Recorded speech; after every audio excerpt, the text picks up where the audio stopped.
Quentin est déjà en train de faire la sieste sur le toit d'une maison. Qu'est-ce qu'il va encore nous raconter?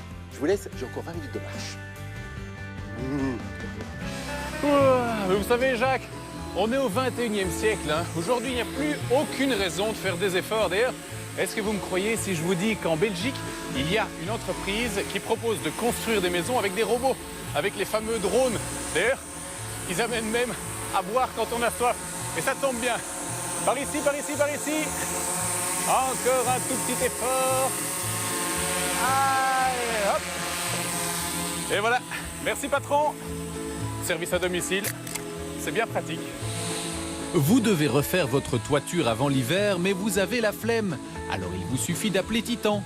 Premier robot ouvrier en Belgique, il peut soulever des tuiles ou des briques et les apporter en un temps record. Tout ça, bien entendu, sans devoir fournir le moindre effort. Et il fallait y penser. Fallait y penser, oui, en ce sens que depuis un certain temps déjà, les drones sont utilisés dans des secteurs déjà surchargés, tels que les prises d'images pour le cinéma, pour des reportages ou quoi que ça puisse être. Avec DroneCam Production, on s'est dit que c'était une opportunité de se démarquer en proposant des services dans le bâtiment, transporter des tuiles, des charges pour alléger le travail des ouvriers, rendre les choses logistiquement plus faciles. Titan peut soulever à peu près tout ce qui entre dans sa nacelle.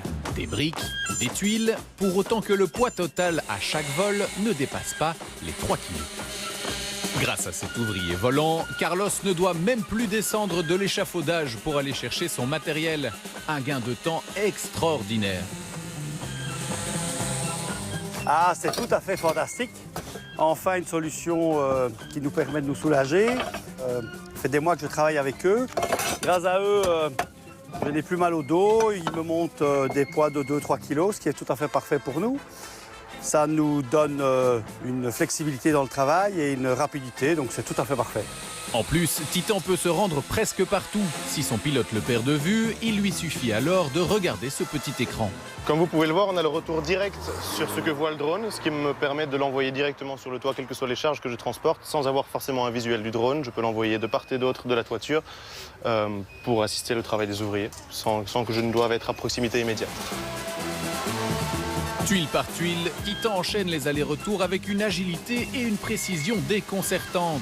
En quelques secondes seulement, il expédie chaque tuile 10 mètres plus haut sur le toit du bâtiment vers Carlos et son équipe. On va couvrir une toiture de 30 mètres carrés.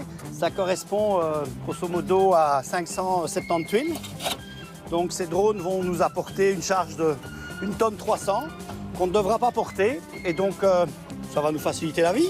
Évidemment, il faut s'habituer à travailler avec une espèce de gros moustique au-dessus de la tête. Mais Titan n'est pas le plus bruyant ni le plus gros. Il paraît que certains drones peuvent soulever jusqu'à 80 kilos, le poids d'un homme. Reste à vérifier l'info. Vous savez, Jacques, ce système est tellement au point en Belgique qu'on peut envisager toutes sortes de services différents. Par exemple, j'ai remarqué que vous avez oublié votre boîte à tartines ce matin. Eh bien voilà, je prends le drone et votre tartine arrive.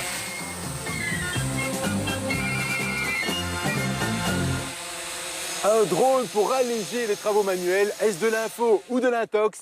Quentin Quepens répond maintenant à cette question sur la page Facebook de l'émission ICOM.